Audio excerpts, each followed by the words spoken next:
আল্লাহ পাক একটা সূরা নাযিল করছেন, একবারে বিসমিল্লাহটা পড়ছেন। জিবরাইলও করতেন, নবীজিও করতেন। কোরআন শুরু করার আগে বিসমিল্লাহ করতেই হবে। এখন আমরা বিসমিল্লাহটাও সহি করি না, আমরা বলি বিসমিল্লাহির রহমানির রহিম। এই শব্দটা সম্পূর্ণ ভুল। এটা উচ্চারণ হবে বিসমিল্লাহির রহমানির রহিম।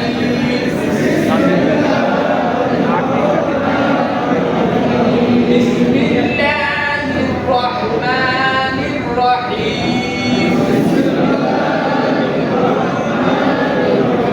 কুল হুয়াল্লাহু আহাদ।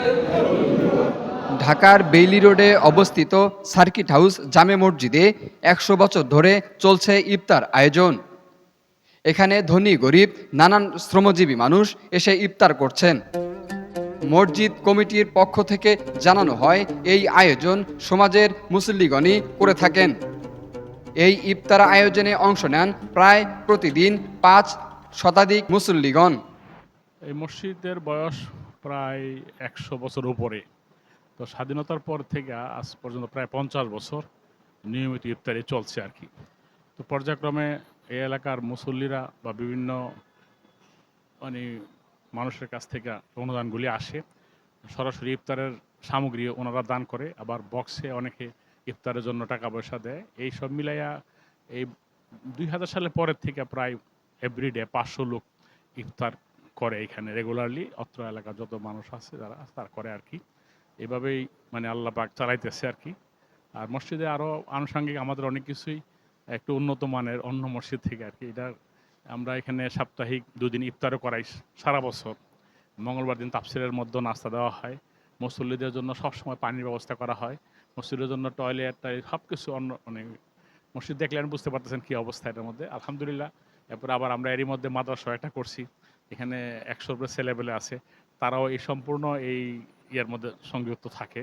এবং সব মিলিয়ে আলহামদুলিল্লাহ আল্লাহ পাকের দয়া এবং সবার দোয়া খুব ভালোভাবেই মানে ইসলামিক যেই ইয়েটা মানে চিন্তাটা এবং বাস্তবায়নটা এখানে সুন্দরভাবে হইতেছে আর কি। তো সবাই দোয়া করবেন আল্লাহ যাতে আমাদেরকে এই আমলগুলি কবুল করে এবং সবসময় যেন এখানে জারি থাকে। আমাদের এই ইফতারির সহ মসজিদে যত ধরনের এই খেদমতের আয়োজন করা হয়, রমজান মাসের জন্য আমাদের মসজিদের খাদেম ৭ জন আছে নিয়োজিত। আর এই রমজানের জন্য স্পেশালি আমরা ১৫ জন খাদেম নিয়োগ দিয়ে থাকি। তারা পুরো রমজান মাস এই মেহমানদারির যত আয়োজন আছে, হাঁড়ি প্লেট কাপড় টাপড় দস্তরখান সব কিছু ওরা করে। ওনাদেরকে একটা সুন্দর একটা হাদিয়া দেওয়া হয় আমাদের কমিটির পক্ষ থেকে আর কি। এখানে মোট ৪ জন হাফেজ আমাদের নামাজ পড়ায়, খতিব সাহেবও থাকে, মনিটরিং করে, আর এমনি সবাই আছে। সার্বিক আলহামদুলিল্লাহ আমাদেরটা আশা করি আর কি আমরা এই মক্কা মদিনা বা উন্নত মানের ওই সিস্টেমে আমরা এখানে পরিচালনা করার চেষ্টা করি।